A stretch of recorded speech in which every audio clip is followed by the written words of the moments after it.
Welcome back to another edition of the Pagcast. I'm your host, Michael Pagani, joined alongside Saskatoon Blades forward Alex Morozoff. Alex, welcome to the Pagcast. Thank you again for coming on. Yeah, thank you for having me. Earlier on during this pandemic, a lot of people indulged in Netflix. What did you do to keep yourself busy? Yeah, for sure. I think I did all the basic things everyone else was doing. Playing video games, watching Netflix, lots of shows like that. Me and my family, every 2 days, we'd watch a new Will Ferrell movie. So we were just passing time like that, playing board games, cards, like literally anything to get your mind off the pandemic, I guess. So what would be your go-to video game? My go-to video game? I'd probably have to say NBA 2K20. That's probably the one I play most. And would you say you play online with any of your Blades teammates or just friends around your area?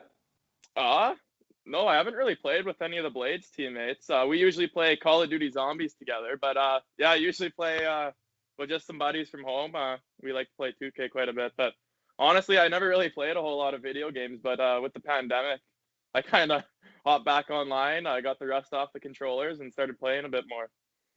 And how often would you read into the coronavirus news in March and April when that really started to impact your life? Yeah, for sure, you'd read on stuff like that. You don't really know what's going on. So obviously, with all the time on your hands, you're reading articles and stuff like that, trying to figure out what's going on. And we don't really know how long it was going. Obviously, it went a lot longer than we expected. So yeah, just reading up on stuff like that and trying to get any information you can.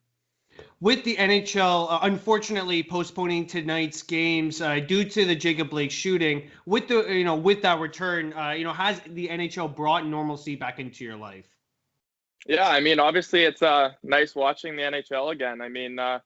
Going that long without sports, I'm sure all the sports fans kind of were going a little crazy. So to be able to have sports back into our lives again is nice. Did you ever happen to watch any of the old replays that, Sportsnet or TSN would show? Saw a few, none that really comes to mind right away, but the odd one here and there for sure. Has there been a specific NHL series of these qualifying round maybe or the first and second round that has really caught your eye? I'd probably have to say Colorado and Dallas. Those are two good teams going at each other. I watched the game. What would have that been? 2 nights ago. 2 nights ago. Yeah, that was a really good game. Like you're on the third period was seat. insane. That got me on the edge of my seat, man. Exactly. It's a good series. They got some really skilled players on both teams, so it's good hockey to watch for sure. I've definitely been watching that series. And I just think it's huge for Colorado because they lost their starting goalie in Philip Grubauer, and the way that Pavel Francouz played in that third period, he let the lead slip a bit, but it showed resilience, Yeah. Which is huge for a hockey team. Yeah. Has your whole perception of the coronavirus changed since March when the NHL and NBA paused their season? Yeah, obviously the first thing that comes to mind is safety of everyone. So we got to make sure everyone's safe and stuff like that. But eventually the world's got to move on. So we've kind of adapted and we've opened up a lot more things. We're not as locked down as we used to be, which is nice for sure. You can golf now. You'll get out on the lakes and stuff like that. So obviously the first thing is health, and I don't think that's changed at all. But obviously it's nice that a lot more things have become more open. To add to your point with the whole lakes situation, you mentioned to me off air that you bought a boat. What was that whole experience like? Yeah, it was cool. It started just kind of as a joke. Just a couple buddies were hanging out, and we've been doing some fishing and stuff like that, just like offshore. And we're not really catching a whole lot, so maybe a boat would help us out. So we were going through Kijiji, and we picked up a boat for $500, and it ended up working. We didn't really know what to expect, and yeah, we've had a blast on that boat, and yeah, it's been an awesome time for sure. Definitely worth the $500. So how often have you been out with your buddies? I want to say we probably have gotten it out around 10 times. That's good. We haven't really gotten it out too much lately, so we might end up having to sell it here. But yeah, we've been getting out as much as we could, and it's been a blast when we have. Getting into your story a bit here, who is your biggest influence to get you into hockey? My biggest influence would probably have to be my dad.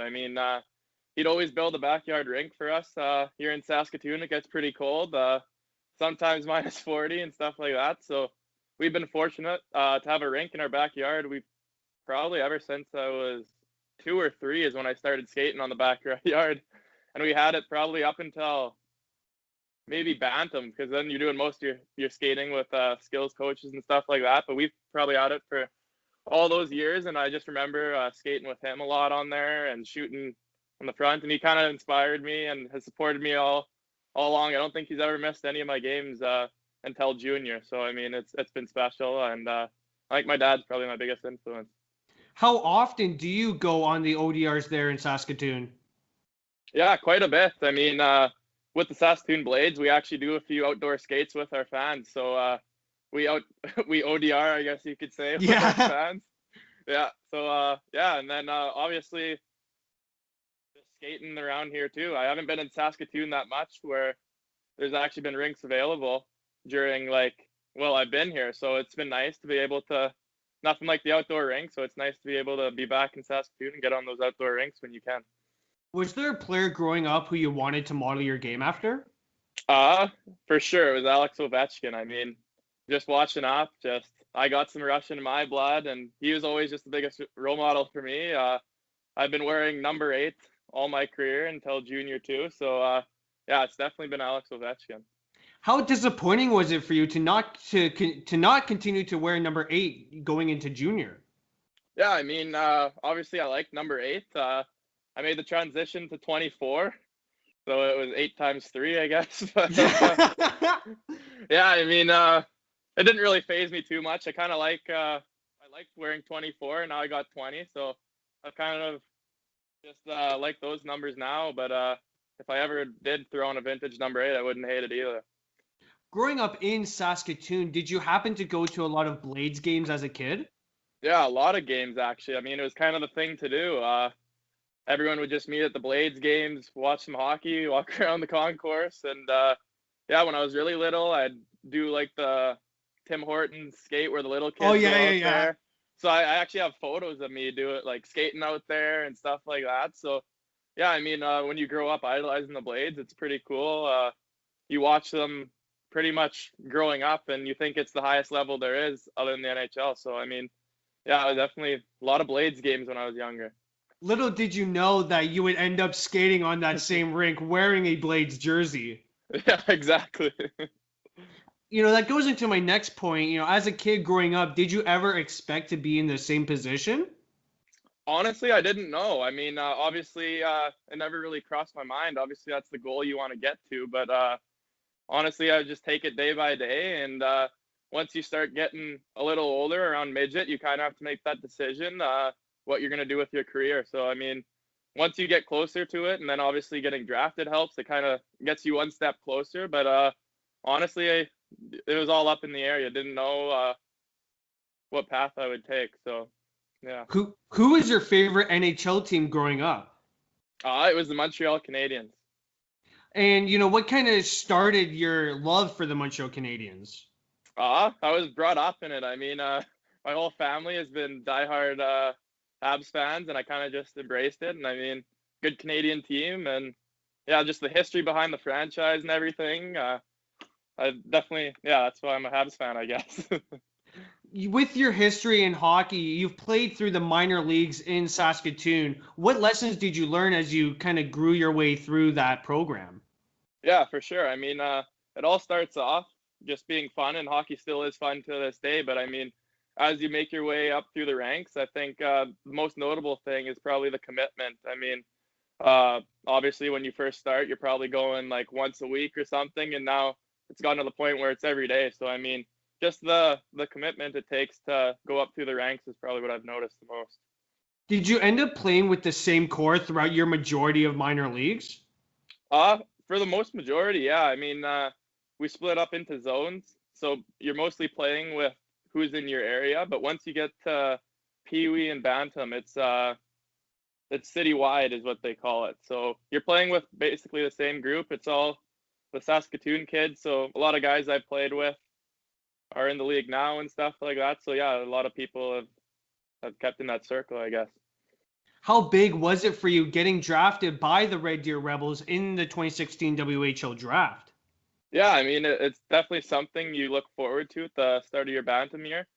It's definitely a goal for sure. So to hear my name called was a huge honor, and I was definitely very excited about that.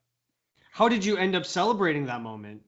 Actually, kind of a funny story. I was watching the draft all day. I didn't really know what was going on. I slid down the draft board a little bit, so I didn't know what was gonna happen. And I went to Subway with a few of my buddies, and that's when I found out. So I guess I celebrated with a 12-inch steak and cheese sub. Well, I'm sure that 12-inch steak and cheese sub will always be one to remember. Yeah, for sure. It definitely went down pretty good. You got called up to Red Deer during the 2017-18 season. What do you remember most from what that moment was like? Yeah, for sure. I mean, it all kind of came really quickly. I mean, I started the year in midget. I didn't expect to be playing in the Western League as a 16-year-old. So yeah, I mean, I had a really good max tournament, and then I had to make an option. I mean, Red Deer wanted me to finish the year there, and it just so happened they were coming through Saskatoon, so I signed January 5th and made my debut that same night, and then went to the league. So yeah, I mean, it was pretty cool for sure. We shouldn't just blow over that max tournament because you told me you won 4 awards in that one tournament. Like that's just crazy. You Yeah, kind I of mean just it. you're just a one-man powerhouse, man. Yeah, I definitely had a really good midget tournament. Hopefully that wasn't the peak, and hopefully I can get some more accolades. But I mean, yeah, I just put in a lot of work that off season, and it ended up paying off. And I guess I was ready to make the jump to junior after that. How were you able to use that opportunity to better yourself? Yeah, I think I came in from that with all the confidence in the world. I mean, and then I hopped right in with all the confidence, and with the better development in junior and stuff like that. I think I kind of just soaked that all in. I mean, there's some great coaches in the Western Hockey League who will come on before and after and work with you, and I think kind of just getting all that helped a lot for sure. What was your first game like? Oh, it was pretty crazy. Like I said earlier, Red Deer actually was playing in Saskatoon, so I made my debut against the Blades. And yeah, it was awesome. I mean, all my midget buddies came out, like for my old hockey team, and I had lots of friends, lots of family. I think I had a section of like 60 or 70 Oh people, my and God. yeah, so it was pretty cool for sure. Definitely a game I won't forget. In those 30 games you played with Red Deer that season, you registered 8 points, 8 points, registering 6 goals. When did your offensive side of your game decide to show up? Yeah, I mean, I think I was getting a lot of good opportunity there in Red Deer when I was 16. So I mean, I came in. I've always had a pretty good shot, and I was able to display that. And I think, yeah, I think that just helped a lot. What's the story behind your first WHL goal? Actually, it was in my first WHL game. So I came right in, and it was in Saskatoon. It came through, and I kind of fanned on the shot a little bit, and it went 5-hole on Nolan Meyer, who's actually my goalie right now. So I kind of give him a hard time about Oh that. my But God, wow. So not only do you silence the crowd, but you score yeah, on a goalie that is now your current goalie. yeah, it was pretty funny, and yeah, I had a lot of friends and family there, and that whole section kind of erupted. Everyone was kind of like in shock Look it that I actually over. scored. So yeah, I mean, definitely a moment I won't forget. When did you first face adversity in the Western League? Adversity, obviously, like in the league, there's the ups and downs and stuff. But I'd say the biggest adversity is probably just living away from home. I mean, as a 16-year-old kid, it's pretty foreign living away from home. So I mean, that my first time billeting and stuff, I was lucky to have some really good billet families. But yeah, I'd say balancing school, living away from home, and stuff like that. I think that was the most adversity. How long did it take for you to adjust to the WHL style? Yeah, I mean, it took a while. Obviously, there's a learning curve. It's not midget hockey out there anymore. So, yeah, I mean, there's a lot of video, a lot of learning curves, some growing pains, stuff like that. But yeah, after a while, you start to develop and learn the pro mentality and kind of feel more at home in the league. You made the playoffs in your rookie season with the Red Deer Rebels. How big was that for your development? Yeah, it was huge. I mean, especially development wise. I mean, there's the regular season and the playoffs, and I'm sure every hockey player could vouch for me on this one. They're two different seasons for sure. So the regular season is tough and it's a grind, but playoffs is war out there. So it was good for my development to kind of experience that as a young kid. and it was awesome. I mean, when I joined the team, I forget what it was, but I think we were 20 points out of a playoff spot. Oh, what a story. So, What a yeah, story so that is. I came there and I almost knew that like March 17th I'd be coming home because everyone's writing us off, and Right, I think yeah. we were on, I don't know what it was, but we were on a huge losing streak. So it wasn't looking good for the Red Deer Rebels, and we came and we gelled together. We had a really close team, and somehow we battled back and got that last playoff spot. So yeah, I'm gonna have to look into that and see how far back, but it was quite the comeback to make the playoffs. So it was definitely nice for sure. Is that what you're going to remember most from your rookie season? Is that comeback to get into the playoffs? 100%. Yeah. I mean, at the time there were some really good teams and we were beating them. We were starting to get some streaks and we were like, holy, like we actually might be able to do this. So Yeah. yeah, it was some good confidence for sure, and it was good for our development. I mean, we were winning a lot of games and stuff like that, and we were gelling together and beat some really top teams. I still remember we beat Swift Current, who at the time They were nasty, right? yeah, they ended Yeah. up winning the whole league, and right there it was like holy. And then we had a big win streak after that and rallied back, and we ended up making the playoffs. So we felt pretty confident, and yeah, it was definitely probably one of my best moments in Red Deer for sure. Now, smelling salts are usually used in the playoffs, although they can be used in a regular season. How many did you crack open before a playoff game? Honestly, I don't think I've ever done any smelling salts. If I'm What? being completely honest with you. Yeah, This is ridiculous. I don't think I ever have. No. Well, I mean, you're definitely missing out on the thrill of what it does to your body. Because I know for me, being manager of my high school hockey team, I've had a couple smelling salts myself, and let me tell you, it does fire you up, and it gets you ready for the game. I'll take your word for it. I might need to try those out then. Are you superstitious in any sort of form? I wouldn't say I'm superstitious. No, I mean, I do the typical tie the left skate, then the right skate, but that's about all it goes for me. I'm not, if I do jumping jacks or something, I don't have to do that every game so I wouldn't say I'm too superstitious. The following season, you tallied 15 points in 64 games. How are you able to use your experience from your rookie season to help you during that season? Yeah, I mean, obviously, I came in kind of knowing what to expect with that experience at 16. So I kind of knew how it was. I knew all the guys, knew my billets and everything like that. So it just made the transition so much easier to kind of not go into it blind. I knew what to expect, I guess. What will you remember from your time with the Red Deer Rebels?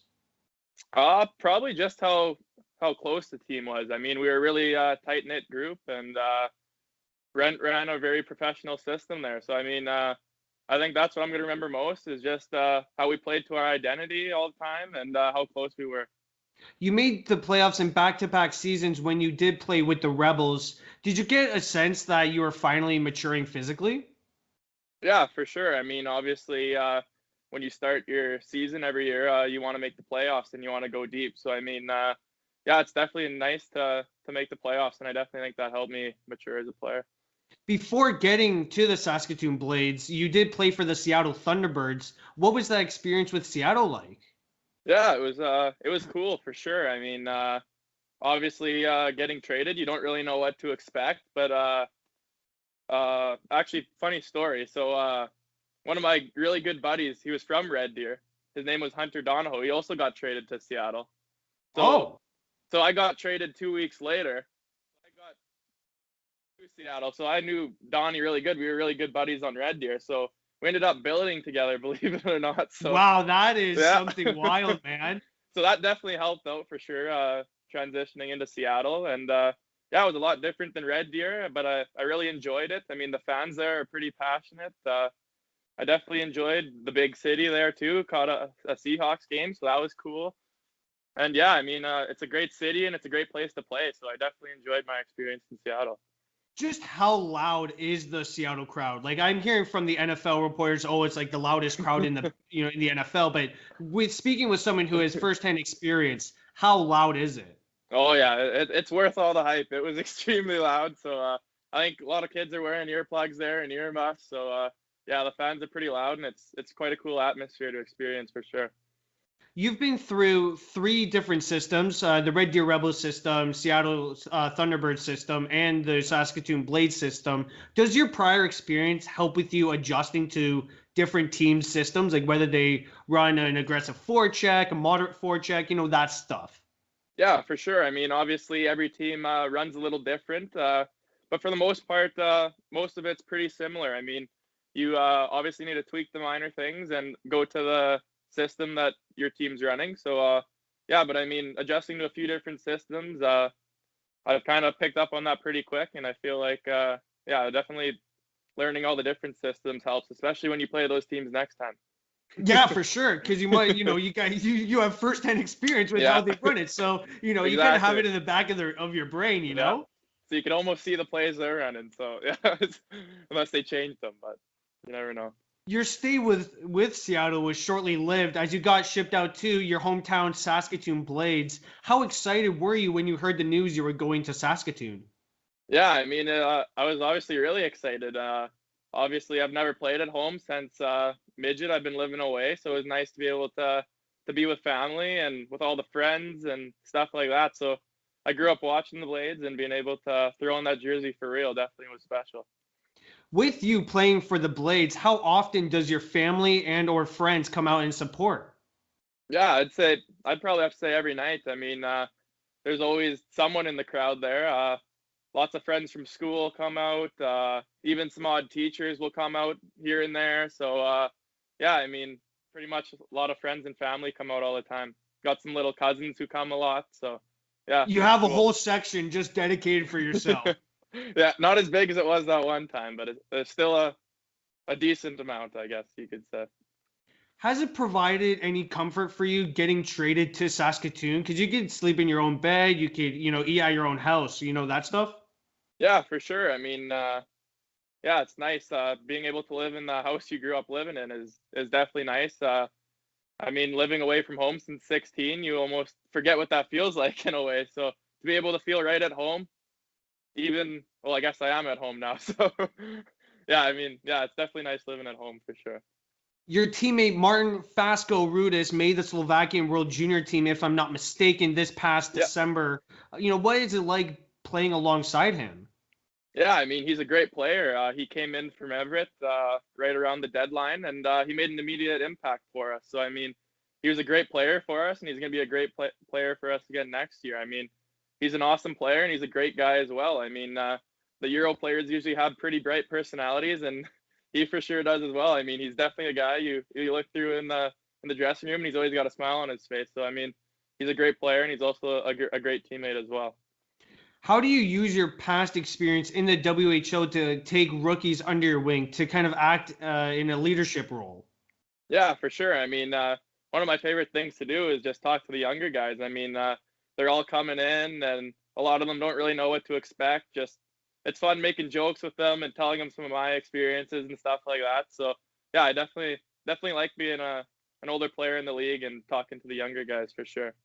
The WHL announced that their season is starting in early December. How has that eased your preparation? Yeah, I mean, obviously, I've been training since like June 8th, and hearing that, you don't really want to stop training, but you don't want to overtrain too. So I mean, Your you don't peak want has to your be around the correct time. exactly, yeah. So you don't want to like go too hard, but also you want to take advantage of this. I mean, not too many times you have a 9 months off season, so you definitely gotta stay sharp on it, and you gotta come back better than everyone else. So I mean, I look at this as an opportunity to kind of train harder than everyone else and come back more ready. So. Another thing that was noted during that statement was that fans will be back in some capacity, whether it is at the start or during the middle of the season. We don't know. But how fortunate are you to be playing with fans during this pandemic? Yeah, I mean, it would be awesome if we could get some fans out there. I mean, you kind of thrive off the energy of the fans, and they support you day in and day out. So you can't have a league without fans. They kind of run everything for us, and they do a lot for us. So we definitely appreciate the fans coming out. What would be your go-to shootout move if you got the chance? Hmm. My go-to shootout move. I don't know if I'm gonna say it on here because I don't know who's listening. But so if I ever do get into the shootout, I don't want to spoil my move. But huh. Maybe I should give a fake shootout move so Oh, if maybe anyone's listening, you should have they'll maybe you should have a expect the backup wrong one. one. Just Yeah. like send a fake one right now, you know. Oh yeah, I'll just go in, shoot 5-hole, and then next thing you know, Yeah. you Yeah, go I'd on say the my ice. go-to shootout move is just a walk-in shot. I'll leave it at that for now. No other comments. Last question here. This has been a great interview. What advice do you have for aspiring hockey players? Yeah, I think you just got to enjoy the process. I mean, you got to accept that it's a big commitment, and you got to stay positive. There's lots of ups and downs, and I mean, yeah, you got to stay committed and you got to push through it. But honestly, the biggest thing is just you got to love what you're doing. If you're not loving what you're doing, you're not going to make it anywhere, and you're going to be miserable. So I'd say the biggest thing is just do whatever you do. That's for life too. So just whatever you're passionate in, you just got to follow that and work hard at it. And yeah, there's going to be ups and downs, but you just got to stick through it, I think. I'd like to thank Saskatoon Blades forward Alex Morozoff for joining me on today's Pagcast. Thank you again, Alex. Yeah, thank you again for having me.